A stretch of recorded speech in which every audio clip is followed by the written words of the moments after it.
So, Batman the Killing Joke, probably the most famous Batman comic there is, with good reason.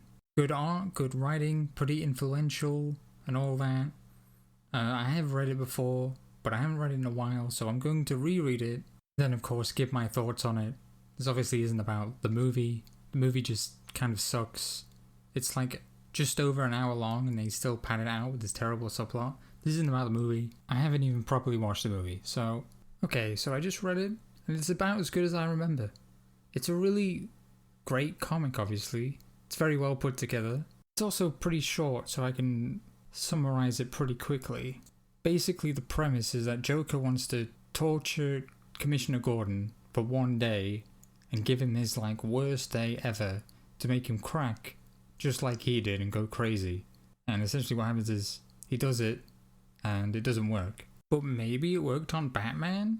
Hard to tell. Because at the start of the comic, the Batman sits down with Joker and he's like, well, you and me, we're probably going to kill each other. That's not good, right?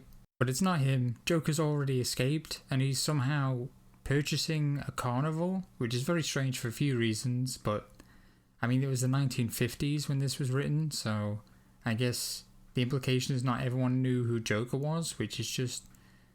that doesn't make any sense, does it? But whatever. Moving on from that. There were a lot of really good transitions in this where it was just it shows one thing and then it shows somewhere else or a flashback and it's a similar looking thing. I don't know why. I guess with the flashbacks it's something that reminded him of something. Whereas with the other things, I don't know. I'm not sure why, but it just flows very well to me. There are a lot of 9 boxes and 6 boxes and all that kind of stuff, which is pretty Alan Moore-y. But yeah, this comic proposes a origin for the Joker, which falls in line into the original Red Hood comic, where he falls into a vat of acid. He has this pregnant wife, and they're super poor. He's worked all these odd jobs, including one at Ace Chemicals, and including being a comedian, which he really hated. He gets involved with some, mobsters who want to use his job at Ace Chemicals to get by, because he knows the security and all that. But on the same day that he tries to do that, a police officer informs him that his wife and unborn child died in a freak baby bottle heater accident. And at that point he's like, well, what's the point? But they're like, well, if you don't do this job for us, there's going to be trouble. Because now you're in and you can't pull out of it. And so he goes there, it goes haywire, Batman shows up and he runs scared into a vat of acid. Then when he looks at himself in the river, he just starts laughing uncontrollably. Probably because he's just completely broken down and just everything's completely ruined. His wife and child are dead. He's poor. He's a criminal. He's got absolutely nothing. And it's just one big joke. But then later, he talks about his past and he's like, oh, sometimes I remember it this way or that way. So basically, we're being shown an equivalent of what his backstory is. You know, someone he cared about died in a ridiculous fashion. He was forced into something. He was at Ace Chemicals at the time. Batman chased him in, pretty much. Something like that. I feel like to show this, it would have been better if, the flashbacks weren't consistent. Because they're on and off. So why don't you make them slightly different? Or, change some names or some faces? I don't know, I feel like they could have been a little bit better shown. Because this isn't technically his backstory, it's just kind of weird that it's presented as if it is his backstory. Maybe there's supposed to be a twist that's oh, you thought that this was his backstory, but actually it wasn't at all.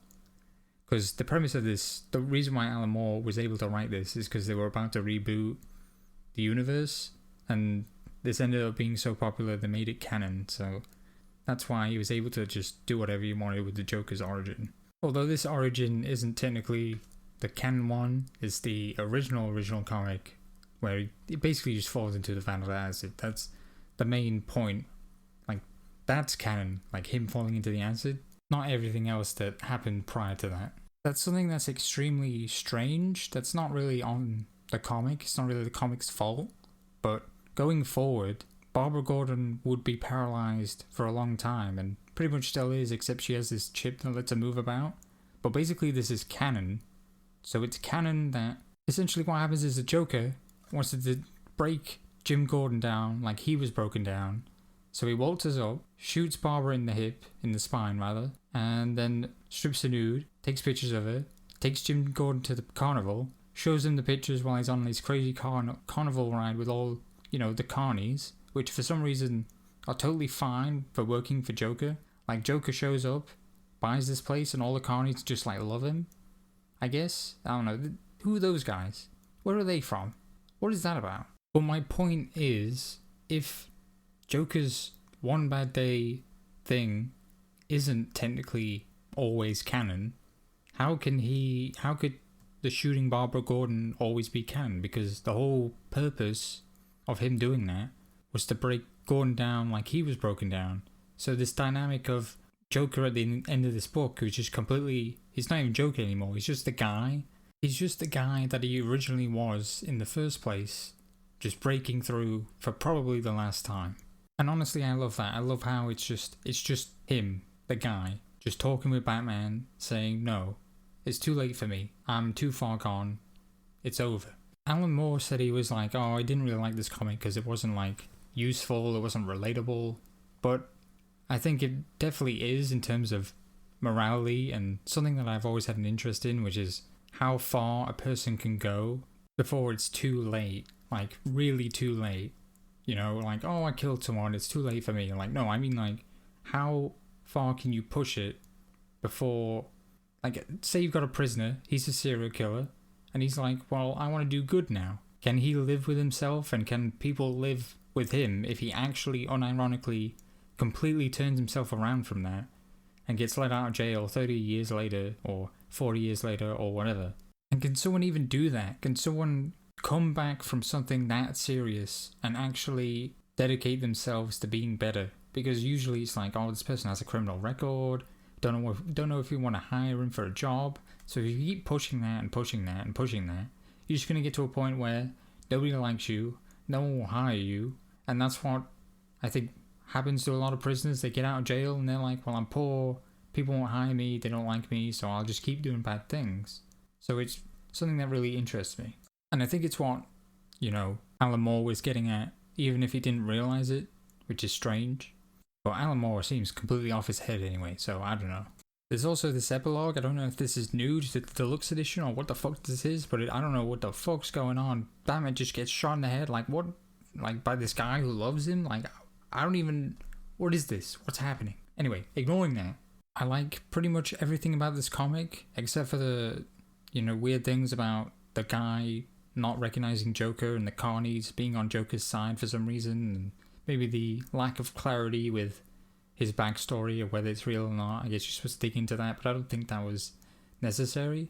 So I guess I'll give it a 9 out of 10. I like its influence. I like how it's influenced comics and Barbara Gordon's character and Batman and Joker and the themes and all that kind of stuff. So yeah, 9 out of 10.